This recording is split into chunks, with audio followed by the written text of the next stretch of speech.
Hi, everyone. Welcome to the Spirit of Colors show on Be Live, Facebook, and with Star Nations Radio Network. Tonight, we are talking about the Chinese New Year, the Lunar New Year that's coming up in February. In fact, the Year of the Dog is happening beginning February 16th, and we'll be talking about Chinese New Year and different ways that a quarter of our population on this planet celebrates. They celebrate Chinese New Year. So it's an important holiday, maybe not one you know a lot about, but we hope you'll know a lot more after the show tonight. I'd like to ask my co-hosts to join me now, Donna, Thompson, and Neshi Lokotz. Are you in the house? Hello there. Yay! Hey guys, good to see you. So tonight we're going to talk about moving from the Year of the Rooster, a very fire rooster, because each of the Chinese zodiacs has an animal associated with it. And so there's 12 of them. And Neshi, if you could put up the picture of the Chinese zodiac. Sure can. Hang on just a second. That would be cool. All right. But we're moving from a year of a fire rooster to the year of an earth dog. So, you know, some of you have already maybe felt some big shifts happening, but I think this is a pretty big shift if we just look at those animals. So you see there's 12 different animals, very much like our astrology that we have, our Western astrology with our 12 signs, but they have animals. And interesting thing about these animals, and I know a little bit about Chinese astrology because of my feng shui background, because it's Chinese feng shui. So we learned a little bit about that in my studies. And one of the things that I have that's really kind of cool is it's this chain of all 12 animals. I can put them up close. Maybe you can see. But wait, hang on. Wait. We got to bring the other. Okay. We got to bring out. No, wait. On. All right. There you go. Okay. There. Okay. Sorry. So it's a chain of these ceramic animals that I got when I was in the Taiwan airport on my trip to Bali. And I use these, I hang these in my office because they represent all the different personalities of everybody. So hanging something like this in your office would, in a very auspicious position, like a wealth position, would attract all of the personalities to you for your business. So that's one way that I use Chinese astrology still in my life. But it's also fun to know what your astrology sign is, and you can easily find that out by Googling anywhere, what is my Chinese astrology animal, and you'll find different places you can plug that in and find out your birth year, and you'll find out what animal you are and even what element is connected to your animal of that year. So it's kind of fun to know how your animal is compatible or not with the year of the animal that's present. So, you know, is it going to be a better year for you or a not so good year, depending on if you get along with that animal or not. So it's kind of an interesting concept of personality traits and putting the personalities with animals. Now, this festival, so sometimes it's called the Spring Festival, which I thought was interesting as I was looking at research for this. And they say, well, it's in February, runs 16 days. This year it starts February 16th. But it always runs either, because it's based on a lunar calendar, it's going to be different dates every year, but it always runs somewhere between January 21st and February 20th. So, and I know a little bit about that too, because my son Stefan was born on January 31st. So he was always hoping that Chinese New Year's was going to be on his birthday, and that would be a super birthday. And one year it was. And that's why I have all these feng shui decorations, because we decorated for his birthday that year too. So as we look at these, the Chinese astrology of these animals, we know that we're moving from a fire rooster to the energy of an earth dog. So I'd like to start tonight with a quick meditation to introduce you to the earth dog. You guys ready for that? Sure. Hang on. I'm going to give you a solo. There you go. Okay. So everyone, as you're listening, watching tonight, and I'm so happy I can be moving and animated and you can see me. It makes me really happy to not just be a picture on your screen tonight, but actually part of the video and connect with you in that way. So if you could just take some nice deep breaths. Let's take about 3 of them. Some nice centering breaths, probably the deepest breaths you've taken all day.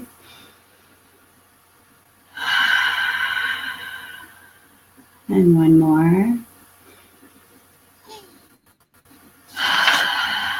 Good. And then you close your eyes and just relax even more with each breath that you take.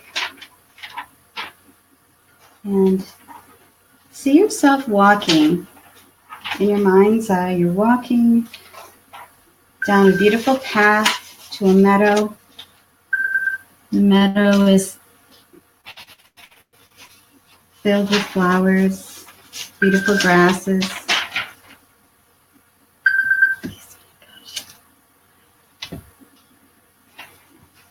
And there's a light breeze. The wind's at your back.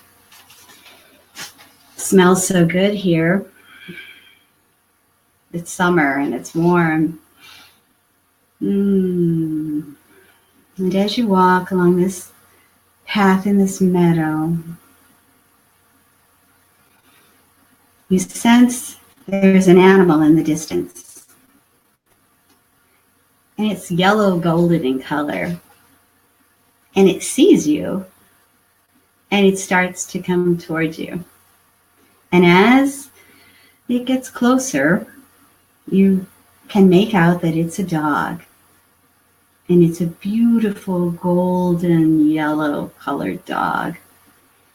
And it's a very friendly dog. It has very friendly eyes and it's very excited to see you. And it moves faster and runs close faster as it gets closer to you. As it gets closer, you reach out to pet it and you see its kind eyes and you feel very safe. You pet its golden fur and maybe give them a scratch behind the ears. And you sense the energy of this earth dog, this yellow dog. You know that he's honest and faithful. A sense of loyalty, sympathetic, but he's also a fierce guardian and defender. Very cautious and does not tolerate being betrayed. This dog is also responsible, calm and serene, and most important, he takes care of home. He has a depth and stability to him, taking care of your home, protecting you, helping you feel safe and grounded in the earth energy. That is Earth Dog. But also very willing to defend and guard and take care when necessary. So give your dog a nice scratch behind the ears. Tell it thank you for showing you what the year of dog 2018 can bring for all of us. And bid it farewell as it runs back off into the woods and you walk back from the path of the field back to our radio show. Thank you. You can open your eyes. A little doggy energy there, huh? good. Thank you. Oh, you're welcome. Thank you. I thought that might be a fun way to introduce the energy of Earth Dog to our viewers. Even those that might not be as connected to dog as others, knowing that it's a very honest and straightforward and very friendly energy, as long as it's not double-crossed or feels like it needs to defend or protect. Okay, so we know it's a very strong energy too. Interesting, as I said, we went from a fire rooster energy, and rooster energy is interesting that it's very active, very yang, very much like when I was reading about it, it sounded a lot like our Leo in our astrology. Likes to be front and center of attention, very attractive and beautiful, and but still responsible at work, likes to get the work done, but can be very bossy too. So talkative. If you think about the roosters, if you know about the roosters in Hawaii, they're very, very talkative. Like to be in the spotlight. And, as far as people that are fire roosters, Britney Spears is a fire rooster. So there's a personality there for you. Mm-hmm. And then if we go to the Earth Dog, I found out Winston Churchill is an Earth Dog. So we've got Britney Spears, Winston Churchill coming. That's the energy coming in. And I don't know, for me, I'm thinking I'm going to like this energy a lot more. It's going to be a lot steadier, a lot calmer. For this triple Cancer, it's going to be a lot more like home. It's going to be more stable. So I'm excited about this. What do you guys think? Well, you know how I feel about dogs. I mean, yeah, yellow dogs especially. So the year of the dog is, just right up my alley. And as a triple fire, having an earth sign is helpful in a way that there's a little bit more balance. A fire sign in a fire year, it can be a lot of energy, expended. So it's nice. It's going to be nice for the balance, I think. Yeah, I think so. What about you, Donna? Well, in terms of elemental things that we're talking about, the earth definitely appeals to me because even though I am a double Libra, I have a lot of Virgo in my chart and born right on the cusp of Virgo. So I like the earth. I like the groundedness. So that definitely appeals to me. And the bit of research I did about this year coming up for me in terms of my Chinese astrology, I'm a monkey, born in the side of monkey. And one of the first things I read was, hard to find a more favorable year for a monkey native. So it's a really good year, girl. A good year for me. Yep. And my hubby too is a monkey. Year, so we're like. We got an echo going on here. Sorry about that. Yeah, sorry about that. I'm sorry. Okay. I'm sorry. I missed that part about your husband. Is what? Oh, so Jonathan's a monkey as well. He's born the same year. So I was telling him over dinner, I'm like, this is a good year for us, Chinese astrology wise. So we're excited. We're like, bring it on. Sounds good. Yeah. Yeah, but it'll be interesting to see, right, the difference between 2017 and 2018, because I know for a lot of people I've been talking to, 2017 was a rough year. There's just like a lot of relief that it's over. So it'll be interesting to see in terms of this thought system, right, in terms of Chinese astrology, how things will be different. Right. Yeah, well, it's going to unfold no matter what. So we get to sit back and, and maybe refer back to the show and all of the information and let me tell you, there's a lot of information out there on Chinese Lunar and just kind of going through it. And so, listeners, watchers, our audience, just know that we are kind of dusting the surface of it because there's just so much information. And I think what I'll do, Minnie, is put the link that we used for most of the information tonight in the comments, so everybody has that. I would agree. A lot of the information tonight came from this one site because I researched a lot on the internet and found that this one site had very reputable information that was in line with what I've learned from Feng Shui.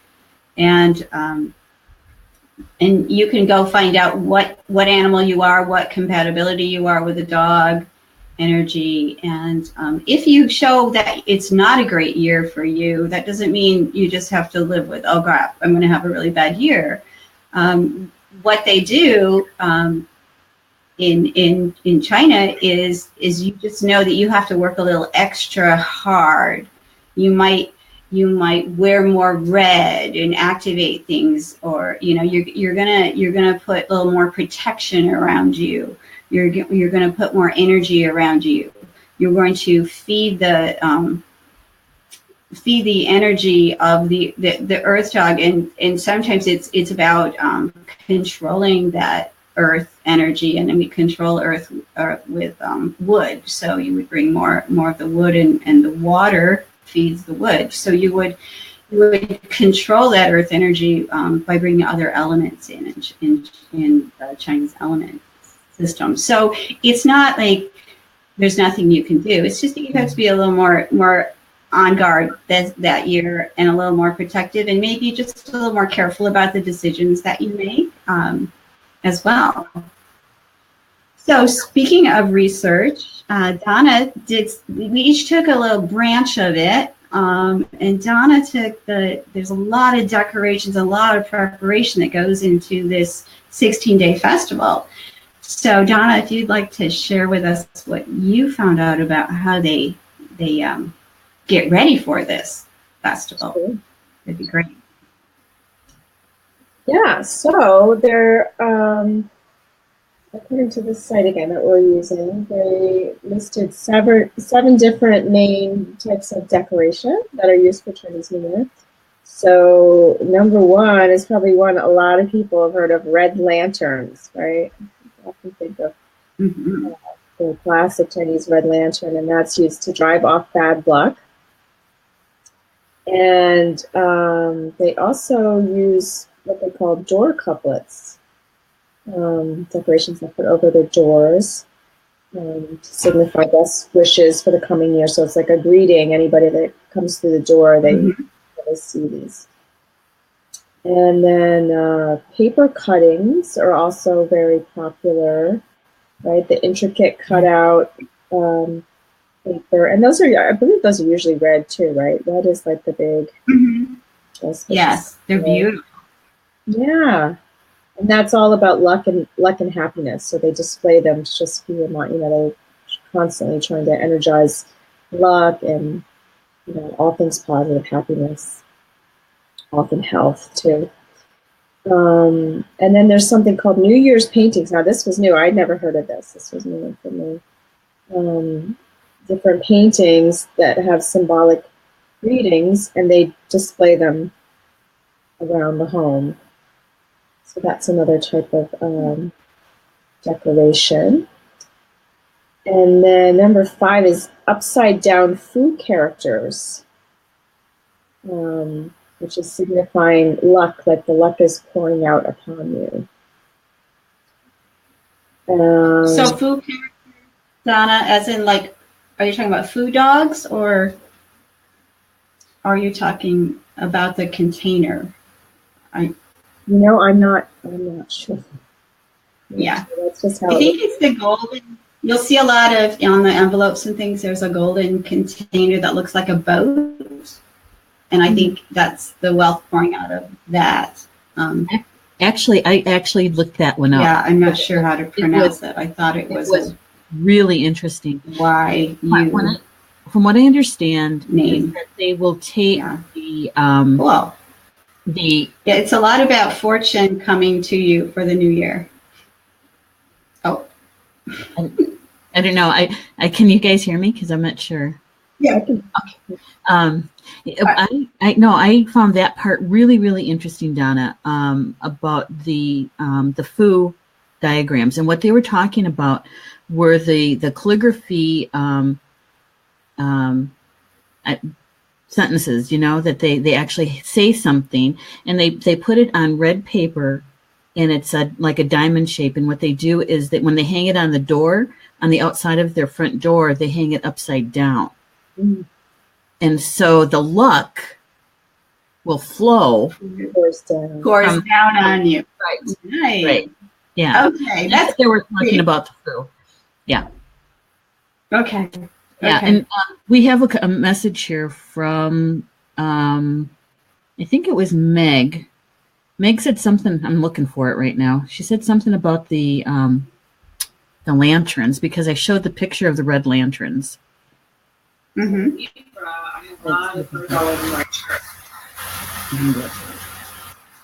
Yeah.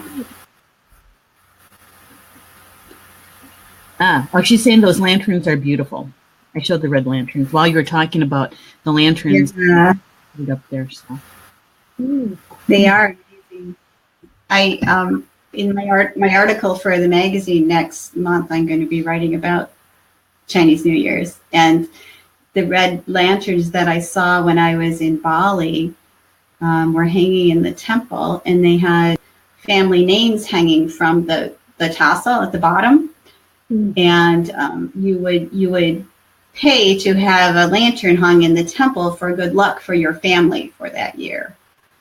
So it's another way that red lanterns are used, but they symbolize, with the color red, the energizing of it, the good luck, and the light of a lantern as well.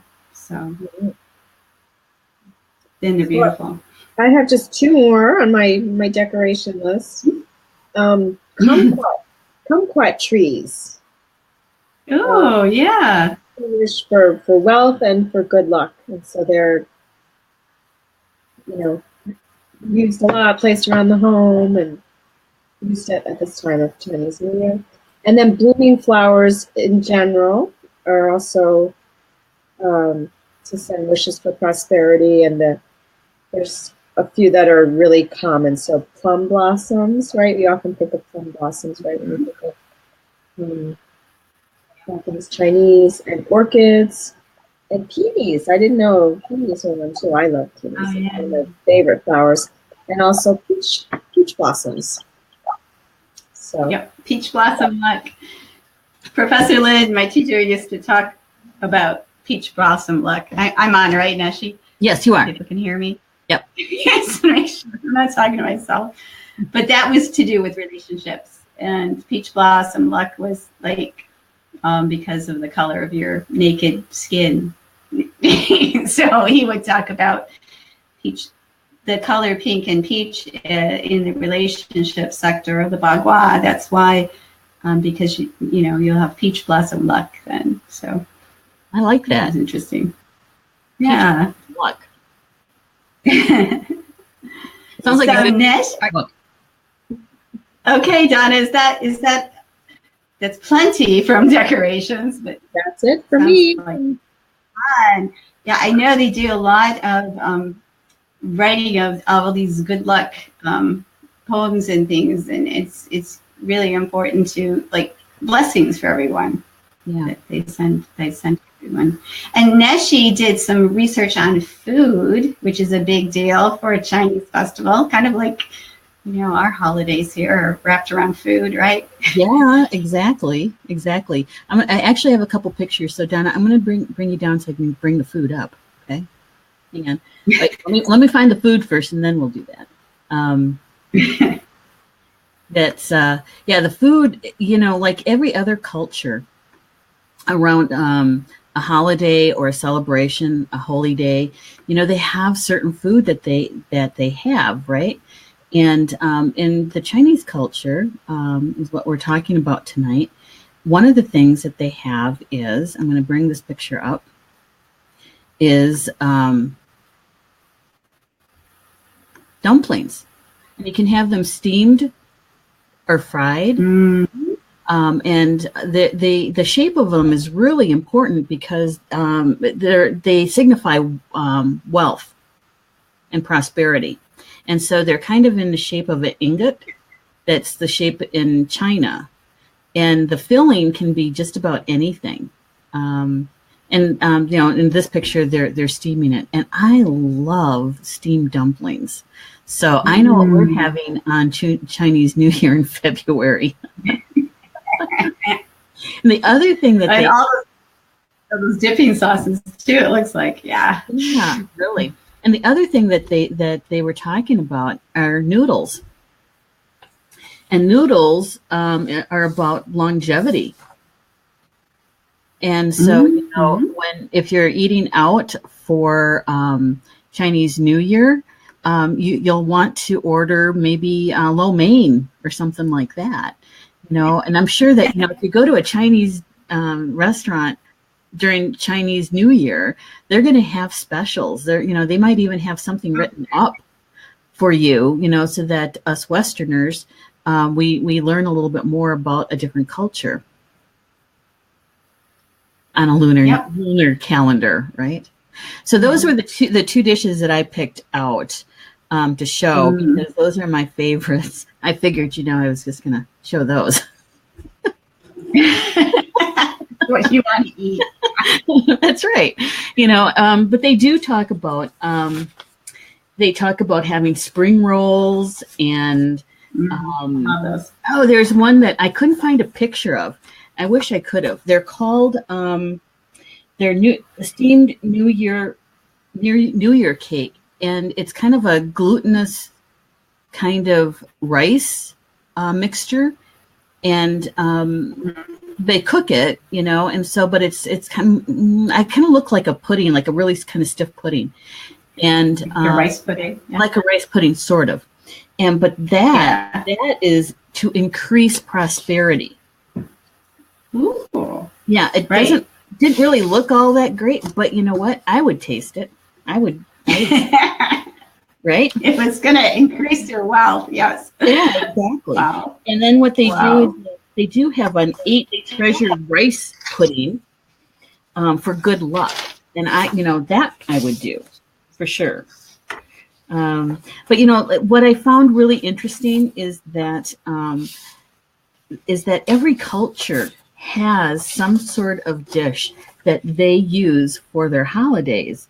And, and you have to know that the Chinese New Year lasts, 15 days? 15 days, 16 days? 16 days. And so, there's all these dishes that they have a fish dish that really, really look good. And the fish is actually about surplus, having enough. More than enough. And they actually do a ceremony when they bring the fish out to the table, where the head of the fish, because they cook it whole, the head of the fish faces the most prominent person in their family. So it might be an elder, or it might be the major breadwinner in the family, and they'll face the head toward that person, and then the tail toward their best support. And so between those two people lie the fish, and then they do a special toast over the fish. I thought it was great. So they have to plan where they're sitting before they sit down. So they've got the head and the tail opposite each other. Right. Wow. And when you're reading about it, it sounded quite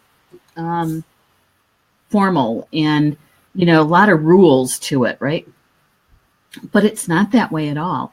From little bits that I read from here and there all over the internet is that it's very light and joyful, and there's a lot of teasing going on, and the meal could stretch out for a couple of hours, and it's not like us here in the West where we sit down and we try to get through the meal as fast as we can to get on to the next thing for the holiday, right?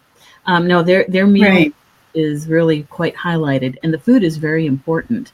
And of course, we know that those people who are preparing the food are also very important, because all of their feelings and all of their thoughts get embedded into the food.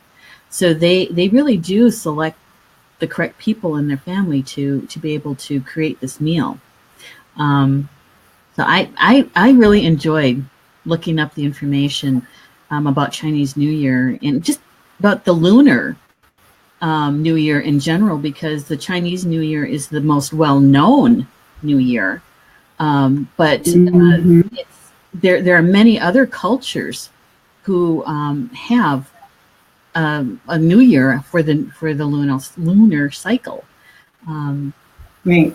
Yeah, because the Celts have they do something the night before, on the moon cycle.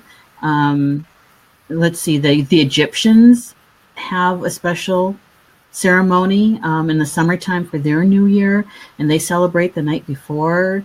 And it's so it's just not the Chinese, but it's the most well known and most participated. Right. Yeah. A quarter of the population. That's a lot of people. Amazing. And almost all the Asian countries. Yeah. And like I said, when I was in Bali, the Buddhists in Bali celebrated too. Yeah. Chinese Buddhists. So yeah, it's pretty cool. And Meg, you're so funny. She says, prosperity in your wasteland. Yeah. Yep. Yeah. I wonder if those steamed dumplings could be gluten-free dumplings. I don't know. Yeah, I was trying to figure that one out myself. Yeah. The noodles might be doable, but I don't know about those dumplings. It's hard. I can tell you, it's hard to find gluten-free dumplings because I love dumplings. We never had them. Yeah, no, they're usually made with wheat in most Chinese restaurants. So, So something else that I thought was interesting. I said this is a 20-day festival, or 16-day festival, that they really start a week before cleaning. It's a big deal. They clean the house from top to bottom because they're removing all the old energy of the past year, any negativity. They're, starting with a clean slate. So they take a week to clean the house. Wow. So really, January 21st is when they'll start cleaning this year. And then, then the New Year's Eve and the New Year's Day, and then on through to February 20th, they'll celebrate with family and visiting and all of that. But that they dedicate a whole week to cleaning out the old, I think, is really good feng shui, right? and very interesting in preparation for this. And of course, probably, Donna, that's when they're buying the flowers and creating all these beautiful decorations and putting them up as well, and decorating their doorways, which we know in feng shui is important to call that good qi in for the next cycle. So might be an interesting time, for our readers to think about doing a clean out right before, doing a clutter cleaning right before Chinese New Year's. See what happens. Try a different date. I do it before New Year's. I've done that before, where I do a space clearing. But yeah, got another chance here for another New Year. Well, it's just interesting to me that this particular New Year celebration takes up almost. Yeah. Get it, Echo. I don't know what that's about. Oh, it's gone. Okay. So, I see. Okay. Donna must have been having a little problem with her laptop. She was having some difficulty before, so she'll be back. She'll be back in. Yeah. So taking up most of 1 month to celebrate, and actually, when you think about it, if they started cleaning on January 22nd, and then they roll into the new year, right? And then they participate in events to celebrate the new year until February 20th. That's a whole month. Yeah. And what do we do? What do Westerners do for our typical New Year? It's usually maybe a day and a half, Or You party the night before, and then you might have dinner that day. Yeah, kind of like Christmas Eve, and then you're done. Yeah. So I found it like fascinating. Yeah. So the part that I researched, which is a part that's near and dear to my heart too, is the red envelope tradition. Mm-hmm. And put the dog, the Snoopy envelopes, because I think they're so cute. Red envelopes are traditionally given as gifts for Chinese New Year's. And since this is the year of the dog, look at the cute ones that I found that were for sale online with Snoopy on them, with those golden U pots that I was talking. Those are what I was talking about, which look like the dumplings. Okay, and those are like golden ignats or bakes. And I think I have a picture of the. Did I send you a picture of the tree with the red envelopes on it, Neshi? No, you didn't. Oh, okay. I came across another image of it's like an indoor plant, and they had tied red envelopes all over it, like decorations, like a Christmas tree. So they give red envelopes as a gift for good luck and prosperity for the new year. And you give almost everyone a red envelope that you know, and there's different amounts that you would give to different people depending on their relationship to you in your life. And I have the next one up. Is that what the one that you're talking about? Oh no, this is different. Okay. Take the, not yet on that one. Not yet. Okay. It's fine. It's okay. That's interesting. So usually they're traditionally, red envelopes with Chinese symbols or Chinese deities on them. But for the kids, they get fun and funky with the animals, and there's Hello Kitty and all kinds of red envelopes now. But the amount of money you would give to people, I thought was interesting, and it's like 100 yen is equal to $20. But you would give your parents or people that are retired some of the most money, like the equivalent of $100 to $300. Wow! You would give take care of your elders. Yeah. Okay. Yeah.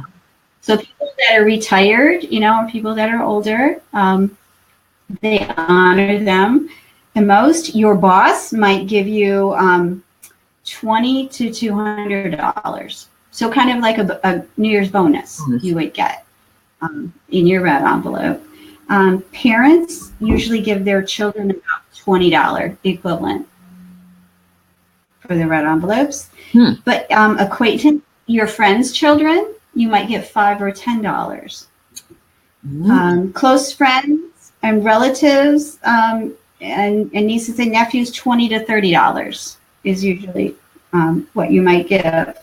So you have all these different denominations. That's why you have different envelopes. Like you would have different photos. So you take your envelopes and fill them all up beforehand, because you would always have envelopes with you during this time period. Because if you see these people, then you give them the red envelope. But your 200 yen is in this envelope, and your 300 yen is in so you keep track of it that way. So that's why you want them all different red envelopes with different Snoopies, or whatever.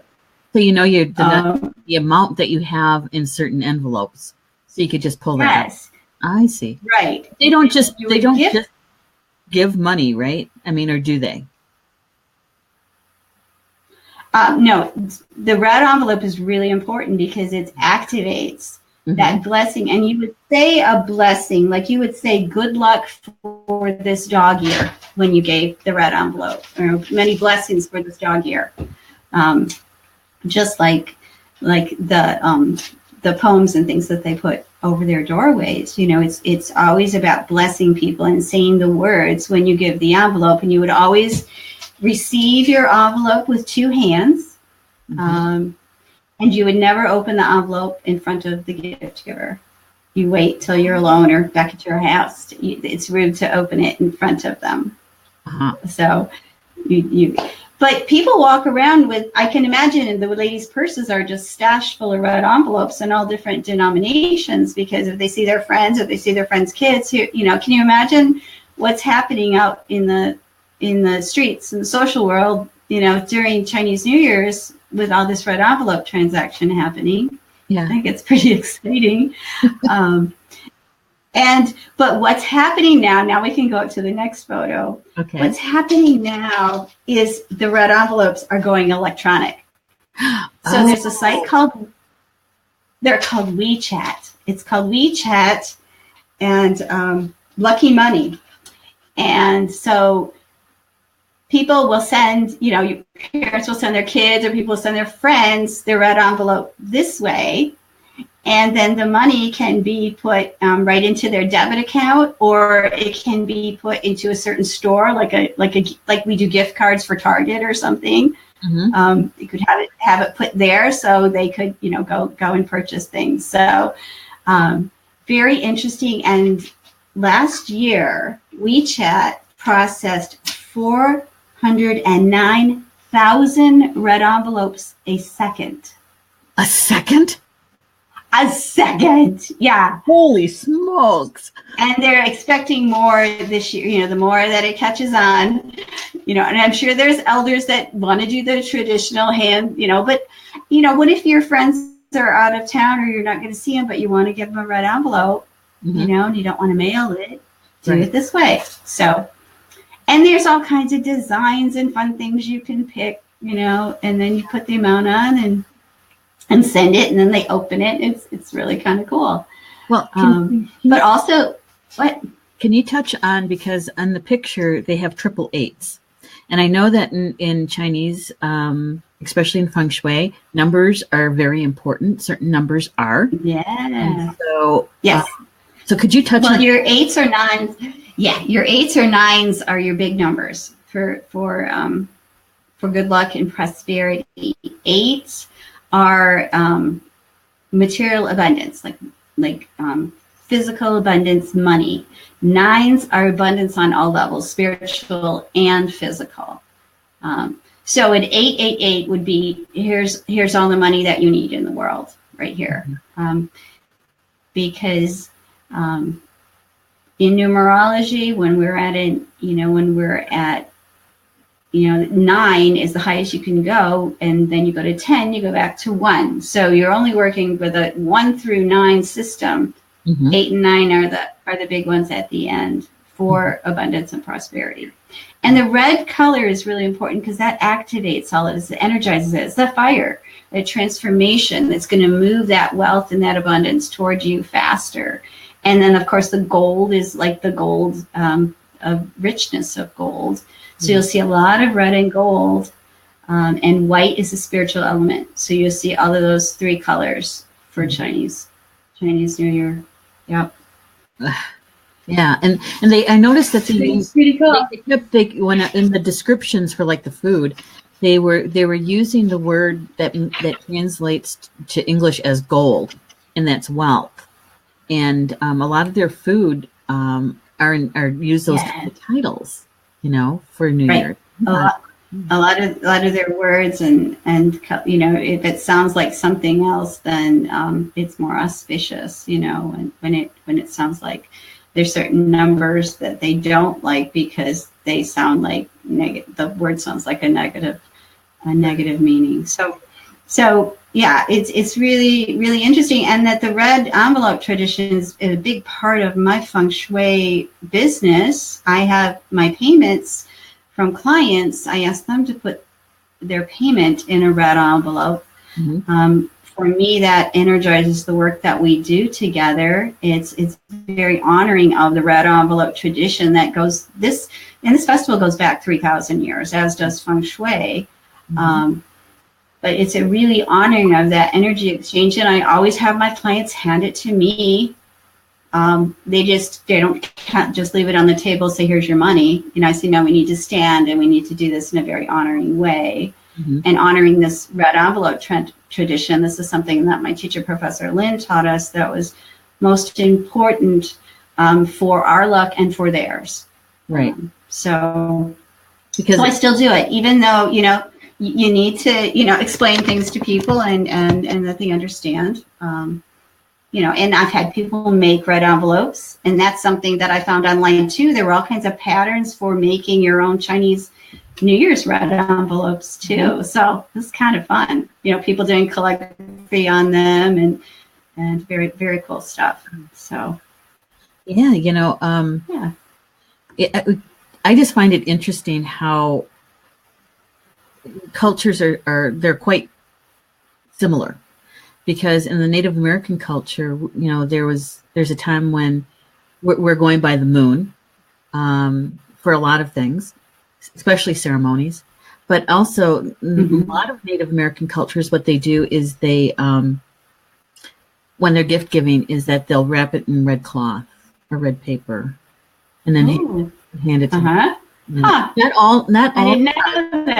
Not all tribes do that. Not all nations do that, but there are some that mm-hmm. And I just find it really interesting how that translates across cultures. And does red symbolize fire for them too? Well, for you too? It depends. That's okay. Okay. For us it does. For the Potawatomi it does, but not all mm-hmm. nations do that. And Donna, not always. Yeah. Donna's back with us, so I'm going to bring her on up. I think she can figure out her. Good. So we'll see how she's doing. Hi, Donna. Hi, Donna. I don't know if Donna can hear us. Uh-oh. I don't see her. I can hear you, but I don't. Yeah, you're kind of, your audio is a little... There she is. There she is. So, looking back, I know that Donna answered this a little bit, but how you found astrology, our sound is really weird. Yeah, I'm going to bring Donna back down into the lobby. I think it's her connection that, okay. Okay. So, how does this year the dog affect you as your astrology animal, as your Chinese astrology animal? And like I'm the pig. I'm I love that. I'm a boar. I'm a pig, and I have to watch out for excess eating, and I need to exercise and make sure I exercise because it's not a favorable year for me, but it's not a really bad year. I'm kind of in the middle. So it's like my wealth, on a scale of 1 to 5, my wealth was a 3. My career was a 4, but love and health were 3s. So that was something that I needed to watch out for, was making sure that I watch what I eat, and exercise was a big one. Mm-hmm. Probably in this earth. So I'm also an earth pig, so I could probably get a little too earthy, mm-hmm. and get like stuck in the mud with the pig. Yeah, Amy Daniels has a comment that I wanted to share. She says, "Yikes! I'll be interesting for a Libra gold dog. I like the idea of all the long walks needed. This is looking at potential promotion and always looking for my partner." So she looked up her animal. Cool, Amy. That's very cool. That's fun. The other thing that I found for my pig was that it could be a really good year for happy events like weddings, which I've already had my 2 kids last year, but promotions, pregnancies, or buying a house. So maybe, my Colorado grandma thing mm-hmm. is coming, My kids will hear the show and they'll go, "No, Mom." But no, I thought it was really, really cool that I have that to look forward to. Did you find out anything more about you, Neshi? I wish I could say I did. I do know what my astrological sign in the Chinese zodiac is. I too am a pig, and I know the qualities of it. But I didn't have enough time to actually look at what does that mean for me in Year of the Dog. you know. Right. And so Well, I plan on doing that. So you were born in 1959. Correct. And what month are you? December. Okay, so you're the same as me then. You're an earth pig. Mm-hmm. So it depends. If you were born in January, February, you could be the other sign that hadn't changed over yet. But when you're born later in the year, we know for sure we're the same in the same year. So, and it's July, and so you got some good stuff coming too. Yeah. That's great. I love it. I want more of it. Yep. So Donna said she was a monkey, and my husband Rain's a monkey too. So it's going to be a good year for him. I'm excited. So Donna and Jonathan and Rain are all monkeys, but they made different elements because Rain's a lot older than them. Yeah. So that could have different. Because when I was looking it up, I noticed I had to scroll through to get to the 50s. You know, the late. I know. It's pretty sad. Before. Pretty sad. Oh gosh. God. Okay. So the thing is I have a message from Donna. Uh-huh. Donna is having technical difficulty in that she won't be able to come back on with us because when she comes on, it seems as if it also interferes with our audio. So she is saying thank you everybody from her for being with us. Donna, thank you. Catch up with us next month. But I just wanted to share with us, Donna. Yeah. Yeah, I was kind of wondering too. There. So how do you think the year of the dog is going to influence you, Neshi, this year in your life? Well, the positive aspects of the dog, I'm really looking forward to. I really am. You know, the loyalty, the unconditional love. I think that all that kind of energy is going to be very supportive in what I need to get done this year. And so I'm looking forward to it. And I love dogs. I mean, if I could get a dog yesterday, George would be with us right now. Maybe this is your year, girl. Yeah, this is your year. Actually, we were talking about it again, Paul and I, and we're saying, no, we're going to have to wait just a few more months and see how things, kind of go with that, because we want to make sure that we are able to take care of the dog, to be present, for that puppy, for that dog. So you got a little bit going on with the transition here, right? Yeah. You bet. Yeah. And, but it's just the beginning of the year. So maybe by fall, Yep. I could see a dog running through your leaves in the backyard there. Yeah. Me too. That golden earth dog. You're getting a golden lab probably, right? Golden retriever. Yep. Golden retriever. Yeah. Well, see, you just had to wait till this year for the dog. All in divine time. Yeah. Yeah. Well, I'm looking forward to it too. Like you said, because I'm really comfortable with the earth sign, with the earth. Mm-hmm. But I do feel like the dog energy is a little bit slower and a little bit more compassionate in its energy. I do understand that it can be fierce and it could bite you in the butt. If you're not careful, you need to be diligent. I think we have to be really mindful of our words and our actions this year. Yeah. So we don't get bit in the butt, because if you betray a dog, you find out about it quickly. That's right. So, but to keep their loyalty and their affection, you've got to be honest and right there and love them to death. Right. So it sounds to me like a more a loving year and an easier year than the energy of what Rooster symbolizes to me. Yeah. It's also a yang year. I mean, Rooster was a yang year, and this is a yang year too because of the earth and the like I said, the wood element that controls the earth. That's a very yang, active, growing energy as far as wood and the upward energy of that. Right. And wood controls earth, so that we create a balance when we bring in these Chinese elements. And so the three elements that are really important this year are earth and wood and water.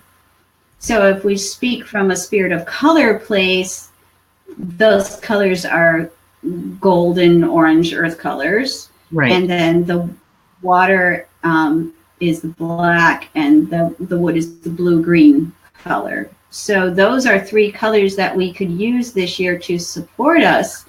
And I was thinking of, asking you the question, what way might you use those colors to support you this year, or those elements? Well, what I like, the earth colors is what they really are, right? Yeah. The earth tones. That's what I work with most of the time anyway. And I mean, if you came to my house, you would see a lot of earth tone colors already. Mm-hmm. And so for me, it is a way to be able to feel comfortable in that expression because I've done it almost my entire life. So for me, it's kind of comfortable. I don't have to try so hard to pull it together, Mm-hmm. I'm just typing into the chat room. I found another link that was pretty good that I wanted to share with everybody. But it's not particularly about color. So I want to finish your line of thought before I jump to that. And Christine is watching in the room, and so hi. Yeah, Liz Smith, Rob and Nina or Nina. I'm sorry, Nina. Yeah. Yeah. And Meg and Amy. Liz Smith is a friend of Jessica's from high school. Hi, Liz. Oh. Cool that you're watching us. Yeah, we get some younger generation watching. I like that.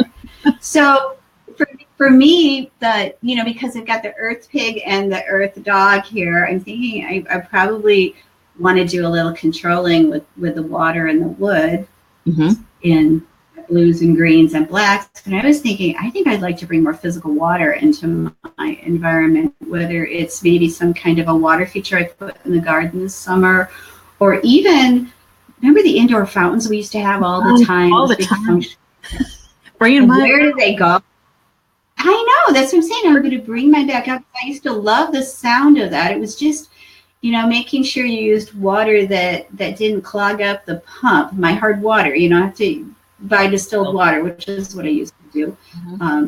And so it wouldn't clog out, but even putting aromatherapy in it. But maybe in my office, I could do that and have that water element and caring for that water element piece. So, I don't know why they went out of vogue. I think everybody's fountains just kind of like their pumps stopped working and they put them away. They do take some time to take care of. You can't, you have to clean them out and change the water and that kind of thing. But you know what? We use them all the time in the early 2000s, mid 2000s. Yes. Use them all the time. I got 3 of them in storage, for goodness sake. I love to put like my beautiful rocks from Lake Michigan, or because they would be always wet and gorgeous, the Petoskey stones, and so it'd be fun. Yeah, time to get those out again for this Earth year. Well, we are close to the top of the hour, I see. Yeah, but wait. I got one thing. Something else. Give me a goodie.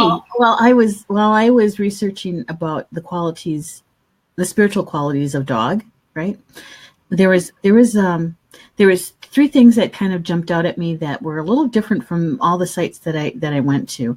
And one of them is that we have to keep in mind that dog in the natural state, not a domestic state, but in the natural state, is a pack animal.